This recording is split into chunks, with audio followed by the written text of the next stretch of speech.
Hi friends, I am Sangita. Welcome back to my channel. Behind today's recipe there is a small story. Few days back one of my friend, her name is Sonali, she has her own blog. Her blog's name is Hijibiji. And she wrote a lovely vlog on Ilish Mach. Ilish Mach is very prestigious fish in Bengali cuisine. It's full of flavor. Who all ate that fish, they can understand what I am talking about. And her blog, her hijibiji about Ilish Mach tempted me to do this dish. So thanks Sonali, you encouraged me to do this dish. And what am I going to cook? I am going to cook Ilish Macher Paturi. So for that, because how we make this paturi, we have to wrap up this Ilish Mach in banana leaf or pumpkin or bottle gourd leaves basically. So for that you have to come with me to my kitchen garden. So let's go there, collect that. I'll do with the bottle gourd leaf. So let me go and collect it from my kitchen garden. Then I can start preparing this dish. So let's go to the kitchen garden. So here I grew pumpkin and bottle gourd. You can see they are growing very fast and very healthy. I will use only bottle gourd leaves today. So let me start cutting.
Macher Paturi you can cook in the banana leaves. Traditional way, generally they do this thing.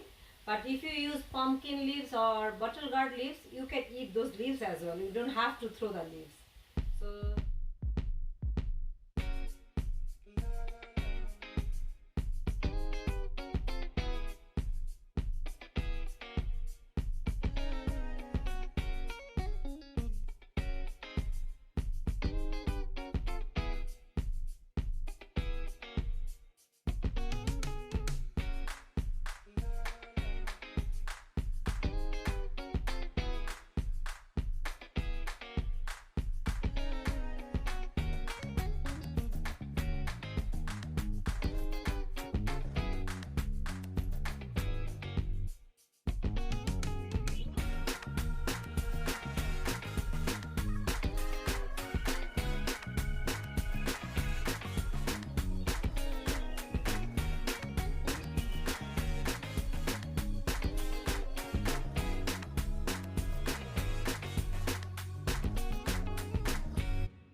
So my Ilish Macher Paturi is ready. Try this recipe, whatever is available at your place. If it's a banana leaf or pumpkin leaf or bottle gourd leaf, whatever it is. Try this recipe, you'll love this recipe. So if you like my video, please like, share and subscribe to my channel. Thanks for watching. See you all in my next video. Take care. Bye bye.